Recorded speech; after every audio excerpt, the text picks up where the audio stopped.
Universal Acceptance Steering Group is a group of experts from ICANN and non-ICANN community where a concept of treating domain name equally is being promoted.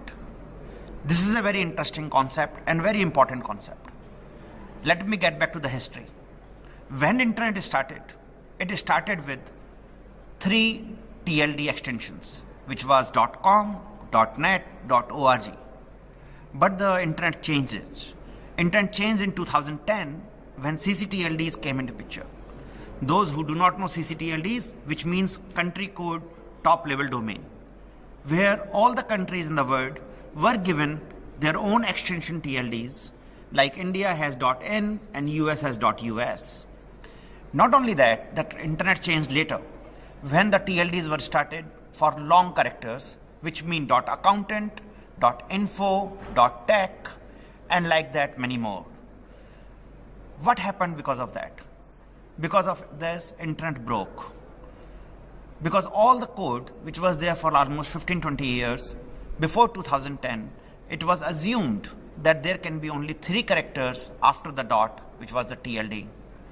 And then we had 2 characters, and then we had more than 2 characters, which could go up to 63 characters.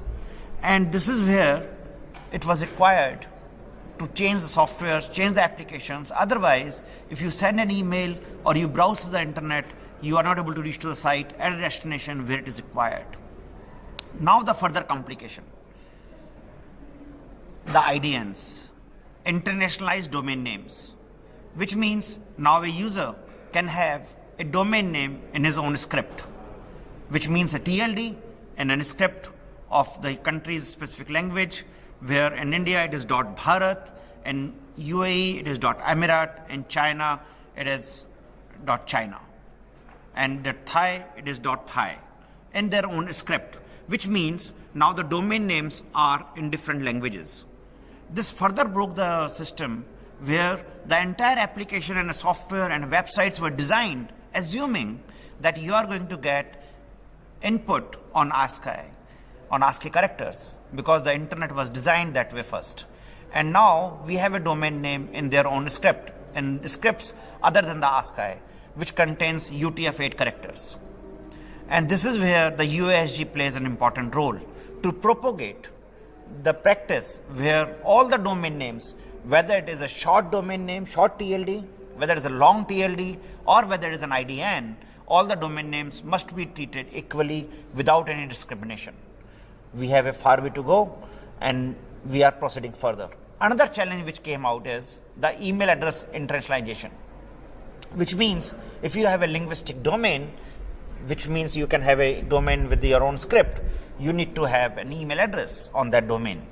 And this created another challenge where the systems were not ready to have an email address or a mailbox in that domain. In 2014, Google announced the phase 1, we call it, as a allowance practice where Gmail is allowed to send an email to an EAI address and receive an email from an EAI address. Just to clarify what is EAI, an EAI is an email address on your linguistic domain names, that is IDN.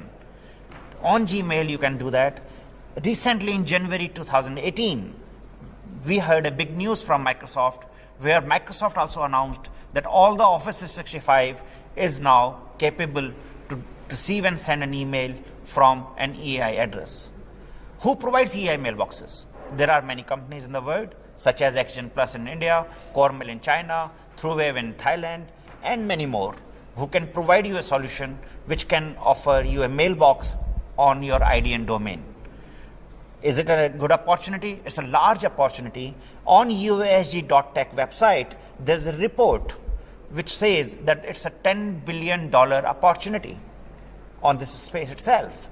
I encourage everyone, registrars, registries, to go back, look at your systems, make them EAI ready. Otherwise, you are missing a new targeted segment and a market which you have never tapped before. Thank you very much.